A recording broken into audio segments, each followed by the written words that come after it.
But the most interesting thing is that a few minutes later, the Iranians went online and basically told the whole planet that the president of the United States is a liar.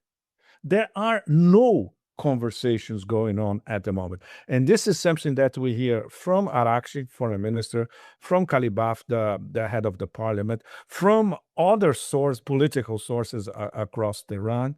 He made that up. And the main reason, and this is simply when you talk to financial analysts, they tell you the main reason is the bond market. When Trump saw that the bond market was going totally out of control, like the yields for 10-year treasuries is getting to 5%, actually went to over 5%, came back to 4.5, and now I think it's 4.4 or something, and it may go up again. The United States simply cannot survive with the bond yields so high. Simple as that. And they cannot finance anything. It collapses financially. You have like mortgage rates in the US going to 7% or 8%. This is suicidal. So, much more than the oil market, the threat to the oil market by the Strait of Hormuz being closed but not closed, which is fantastic. In fact, it's not closed. There is a toll booth. You have to pay the toll to get in. If you pay the toll, no problem. You navigate in Iranian territorial waters. And first of all, your cargo must have been settled in Petro-Yuan. These are the three imperatives. If you follow these three, no problem. You can cross. Anybody can cross, including the Japanese, which are saying, should I stay or should I go?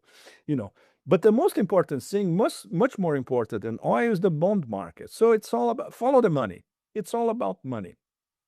And obviously, the people who are making money out of this war inside the US, they are absolutely terrified because it's getting out of control. So that would be the number one rationale for some sort of deal. But Glenn, we know that a deal is impossible when you look at the list of demands on the Iranian side and the list of demands on the American side. It's absolutely impossible to find a common ground. And that's why it's still so dangerous. So, the infernal machine, which is an escalation machine for the past 3 weeks, which today we thought would be okay, and now it goes totally out of control. It's just postponed for the next 5 days. But the escalation machine is still there. And there's no way out. And there's no off ramp for Trump. If he chooses an off ramp, that is in practice the end of the American empire. And even people with an IQ of 10 can understand that in the US. And at the same time, he cannot fulfill the demands by the Iranians, and some of them are really, really hardcore. No more US bases in West Asia anywhere. Payment of reparations. Some figures are floating around are $500 billion. And of course, we continue with our nuclear program, our missile program, the way we want. All of those are, from the point of view of the US, are, out of the question. So it's still a cliffhanger. The cliffhanger was supposed to be today. Now we have to wait for another 5 days. Well, I'm glad, the horror show was postponed a bit, but it is interesting that, as you framed it, what the Iranians are after essentially is the capitulation of the US in that region. But what the US is asking of Iran is their capitulation. That is, give up its regional allies, its ballistic missiles, its conventional deterrence, keep components of its economy. So, given that this is the case, the only way this can be achieved is through victory. And so we seem to be locked in this war of attrition, where the goal is to exhaust the other side. Now, Trump says that he has, unlimited weapons, which of course is nonsense. Otherwise, they wouldn't be pulling their missile defense out of Asia. It doesn't make any sense. But we have a general, somewhat idea of what the United States has, and also its ability to produce new weapons. But Iran's weapon, we know a lot less. That is, the Iranians say they have a lot of weapons stored into their tunnels. Mhm. the tens of thousands again, but it's very difficult to get this verified. Not just the quantity, but also the quality. So, what is it that we actually know about the weapons of Iran, especially the quality? The quantity is a bit more difficult, I guess. The quality has been already proven by the way they employ some of their best missiles, like the Khorramshahr 4 and the Fatah 2. They only started to use them only in the past, let's say, during the past week. And very parsimonious, not yet in huge quantities. And we don't know, nobody knows what is in store in the underground missile cities, which are in the eastern part of Iran. In the southeast, Sistan Baluchistan province, in the far east near the Afghan border, and none of these areas has been touched by the Americans so far. The Americans don't even know where these underground cities are.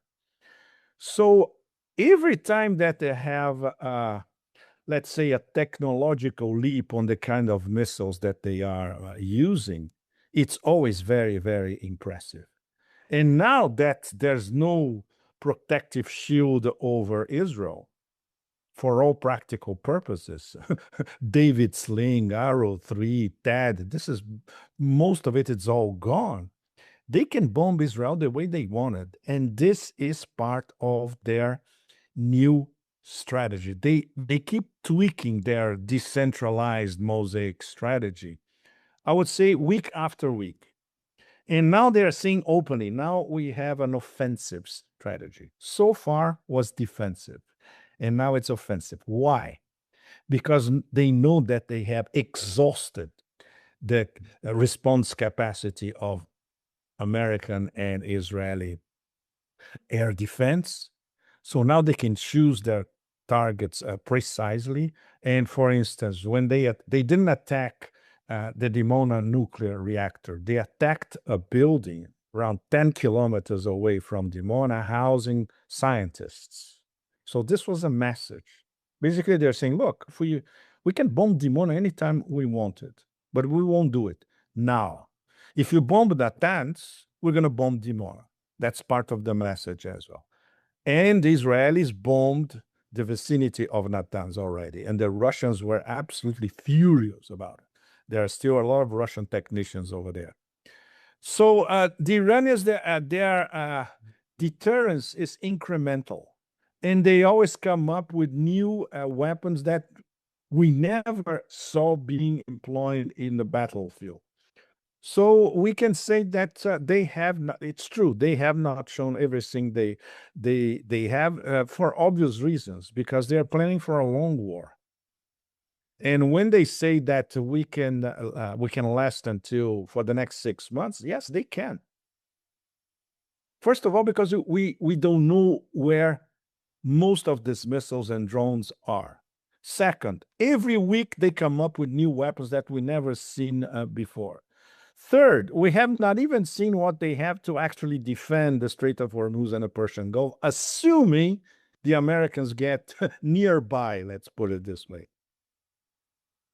So that's what this is what deterrence means. And this is how you have a decentralized mosaic strategy that it can be fine-tuned on purpose, progressively, methodically, meticulously, and it is extremely impressive. And on the other side, we see what the only thing that they do: bomb indiscriminately, bomb civilian targets, bomb residential neighborhoods in Tehran. But that's the logic of, in fact, a terror, the syndrome of the terror regimes intertwined. These are two terror regimes that are walking side by side and bombing side by side with no regard to civilian lives. They never had. And the Iranians still, because everything we can talk about Shiite theology and their ethics of resistance and their respect for human life, they are not attacking civilian targets. They are starting to attack civilian dual use infrastructure in Israel. That's another story. because now they want to concentrate on basically smashing all the key nodes that make the state of Israel function. That's what they call the Great Constriction. That's their own terminology for it. And this has started in this past 3 or 4 days. And it will continue this week a lot.